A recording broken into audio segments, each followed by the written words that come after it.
वहाँ गए, हम मार्केट में गए तो वो कहती क्या क्या खिलाओगे, मैं तू बता क्या खाएगी। हाँ। तो हमने चिकन बिरयानी खाई, वो भाई होगी 360 370 रुपए की। फिर वो कहती घर छोड़ाओ, मैं यार 370 रुपए लगे, मैं वसूल कर दूंगा।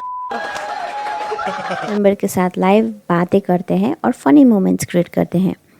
इसी सेशन में हिमांशु जांगरा नाम का एक बंदा अपनी डेटिंग स्टोरी शेयर कर रहा बोलता है, एक लड़की के साथ डेट पे गया था, दोनों ने बिरयानी खाई, बिल हुआ 370 का। लड़की ने बोला घर छोड़ दो और हिमांशु के दिमाग में आया 370 लगे हैं, वसूल तो करूँगा। ये लाइन सिर्फ ये एक लाइन नहीं थी, इस लाइन ने पूरे इंटरनेट को हिला कर रख दिया, क्योंकि इसका मतलब था कि उसने डेट को एक ट्रांजैक्शन समझा। लड़की पे पैसे स्पेंड करो, फिजिकल रिटर्न मिलने चाहिए। और स्टोरी यही ख़त्म नहीं होती कि लेगिंग्स में हाथ डाला।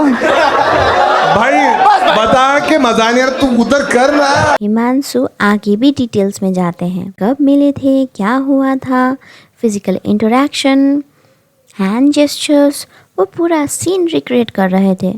और ऑडियंस इन बातों पे सिर्फ हंस रही थी। I have seen the criticism regarding a recent crowd clip.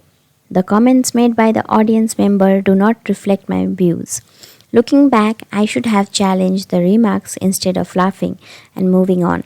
That was lapse in my judgment on my part. Live crowd work often involves reacting in real time, but that's not an excuse. I take the feedback seriously and will be more thoughtful in how I handle similar situation going forward.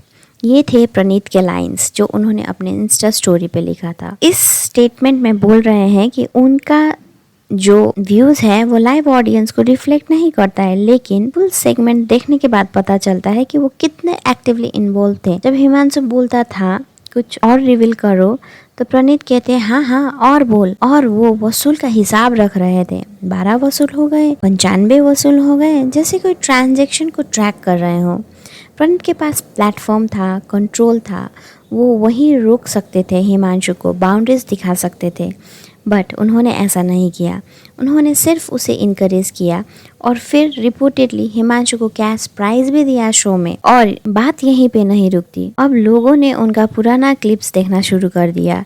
एक और clip viral होने लगा और honestly नहीं तो यार equally ये बहुत ही ज्यादा डिस्टर्बिंग थी। लास्ट में जो भी है रिप्रोडक्टिव और तू और ऐसे कोई जोक वो भी मारते तभी एकदम सीरियस रहते सब लोग। व्हाटएवर जो भी साइज वगैरह जो क्या ये थी सेजल पवार की क्लिप।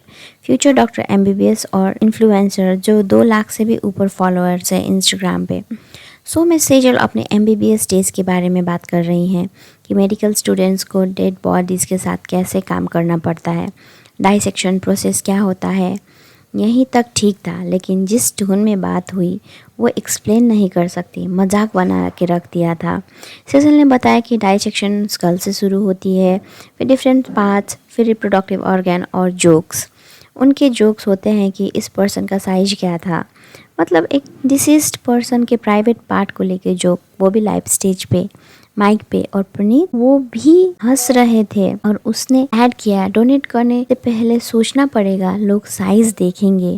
ये कोई सेलिब्रिटी, पॉलिटिशियन या पब्लिक फिगर पे जोक नहीं था, ये उन लोगों पे जोक था जो कि अपना बॉडी डोनेट करके फ्यूचर डॉक्टर बना रहे हैं। नोबल एक्ट है ये, और यहाँ कॉमेडी मटेरियल बन गए हैं। आयरनी ये है कि सेजल ने खुद कन्वर्सेशन में कहा था कि बॉडीज़ को रेस्पेक्टफुली हैंडल करना पड़ता है, मेडिकल कॉलेज में यही सिखाते हैं। और फिर सेजल स्टेज पे आके उसका मजाक उड़ा रही थी, और जब क्लिप वायरल होने लगी तो उन्होंने अपना इंस्टाग्राम प्राइवेट कर लिया। तो बैकलैश मैसिव हो गई और रियल वर्ल्ड कॉन्सिक्वेंसेस शुरू हो गए। हिमांशु जो कि एक वेब डेवलपर थे, उनको ऑफिशियली उनके जॉब से फायर कर दिया गया। प्रणीत मौर्य ने अपना इंस्टाग्राम अकाउंट डीएक्टिवेट किया है और सेजल इंस्टाग्राम को प्राइवेट रख रही है। और अकाउंटेबिलिटी सिर्फ एक जेंडर और पर्टिकुलर पर्सन तक लिमिटेड नहीं होता। जितनी गलत लड़कियां की कंसेंट का रेट लगाना है, उतना ही गलत डिसीज्ड पर्सन के बॉडी पार्ट्स पे जोक भी है। अब तो लीगल मैटर बन गई है। महाराष्ट्र फाइबर ने प्रणीत मौर्य, हिमांशु जांगरा और सेजल तीनों के अगेंस्ट FIR रजिस्टर की है। महाराष्ट्र साइबर ने तीनों को समन भी किया है क्वेश्चनिंग के लिए, स्टेटमेंट रिकॉर्ड करने के लिए, और ऑफिशियल्स का कहना है कि इन्वेस्टिगेशन ऑनगोइंग है। फ्यूचर लीगल एक्शन भी हो सकता है। अनित मौर्य और हिमांशु जांगड़ा को 22 जून 2026 को एनसीडब्ल्यू ऑफिस में अपीयर होने को कहा है। एनसीडब्ल्यू का कहना है कि consent is non negotiable. Sexual coercion, entitlement या किसी भी तरह से वुमन की ऑटोनॉमी को अंडरमाइन करना कॉमेडी के नाम पे भी अनएक्सेप्टेबल है। ये इक्वालिटी और डिग्निटी के प्रिंसिपल के अगेंस्ट है। जैसे कंट्रोवर्सी एक्सप्लोर हुई, कुछ क्रिएटर्स और पब्लिक फिगर्स ने भी प्रणीत को डायरेक्टली कॉल आउट किया। कुशा कपिला का कहना है, आप कैसे कह सकते हो कि आपके व्यूज़ रिफ्लेक्ट नहीं करते? अगर आप अपने ऑडियंस को कॉल आउट नहीं करेंगे और ऑडियंस लड़कियों के बारे में बकवास करने के लिए प्रेरित हो रही है तो वो आपकी भी उतनी ही रिस्पॉन्सिबिलिटी है।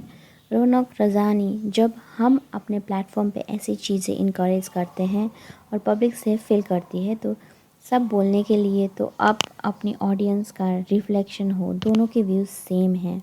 मालती चाहर कहती हैं, 370 गाय का एक एग्जाम्पल है क्यों लड़कियां आजकल शादी नहीं कर रही।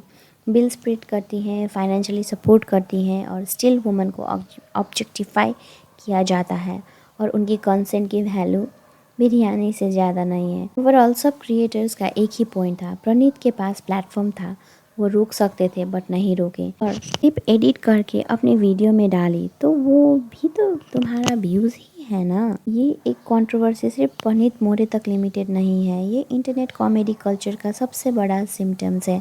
Sexist joke, objectifying thumbnails, toxic dating humours, degrading comment, सब डार्क ह्यूमर के नाम पे चल रहा है क्योंकि क्रिएटर्स को पता है controversy is equal to view. लेकिन प्रॉब्लम ये है कि जब दे देगी वसूल करना माल आइटम जैसे टर्म्स पंच लाइन बन जाते हैं तो स्लोली डिसरिस्पेक्ट नॉर्मलाइज हो जाती हैं। स्पेशली यंग व्यूअर्स के लिए कभी कभी हम कंटेंट कंज्यूम करते हैं, इतना कंफर्टेबल हो जाते हैं कि हमें रियलाइज़ ही नहीं होता है कि हम किस बात पर हंस रहे हैं और वही चीज़ नॉर्मल लगने लगती है। इसका मतलब ये नहीं है कि डार्क कॉमेडी बंद कर दो, डार्क ह्यूमर एग्जिस्ट करती है बट फ़र्क होता है हंसना और हार्मफुल माइंडसेट को नॉर्मलाइज करने में। और सिर्फ क्रिएटर्स जिम्मेदार नहीं हैं, एज एन ऑडियंस हम भी जिम्मेदार हैं। जब हम ऐसे कंटेंट पे क्लैप करते हैं, शेयर करते हैं, हम भी उस सिस्टम का पार्ट बन जाते हैं। और अकाउंटेबिलिटी वो सबके लिए इक्वल होनी चाहिए, कोई जेंडर बायस नहीं है इसमें। हमारी ये है कि एक कॉमेडी शो से शुरू हुआ, वायरल हुआ, बैकलैश हुई, हिमांशु फायर हुआ, प्रणीत के अकाउंट डीएक्टिवेट हुआ, सीजल ने इंस्टाग्राम प्राइवेट कर ली और अब महाराष्ट्र साइबर की एफआईआर है, एनसीडब्ल्यू का समन है, 22 जून को हेयरिंग होगी। ये प्रूव करता है कि वर्ड्स का कॉन्सिक्वेंसेस होता है, प्लेटफॉर्म हो या स्टेज हो, माइक्रोफोन जो बोलते हो वो मैटर करता है। कॉमेडी के नाम पे कुछ भी नहीं चलता और हम एज एन ऑडियंस हमें भी शॉक वैल्यू, ह्यूमिलिएशन और ऑब्जेक्टिफिकेशन वाला कंटेंट कंज्यूम करना बंद करना चाहिए। जब हम ऐसे कंटेंट को वॉच करते हैं, शेयर करते हैं, हम भी उस सिस्टम का हिस्सा बन जाते हैं। आपका क्या व्यू है इस पूरी कंट्रोवर्सी में, कमेंट में ज़रूर बताना।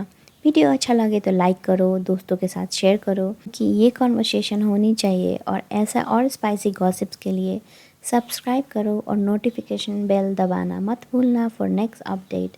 सी you soon, take care, bye bye.